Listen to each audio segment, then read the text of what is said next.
હવે ધીરે ધીરે ગરમી વધશે. 8મી જૂને દરિયામાં પવનનો બદલાશે.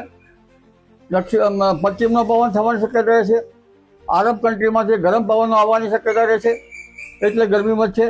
હમણાં ચોમાસા પૂર્વે લગભગ મહીસાગરના ભાગોમાં મહત્તમ ઉષ્ણ તાપમાન 43 ડિગ્રી 43 ડિગ્રી સેલ્સિયસ જેવું જવાની શક્યતા રહેશે. અને લગભગ અમદાવાદ ગાંધીનગરમાં પણ ગરમી રહેશે. અમદાવાદમાં પણ 42 ડિગ્રી સેલ્સિયસ ઉપર જવાની શક્યતા રહે. ગાંધીનગરમાં પણ 41 ડિગ્રી સેલ્સિયસ એની આસપાસ રહેવાની શક્યતા રહે. ચોમાસું હવે સડસડાટ આગળ વધશે અને લગભગ કર્ણાટકના ભાગો, દક્ષિણ ભારતના ભાગોમાં ભારે વરસાદ થશે.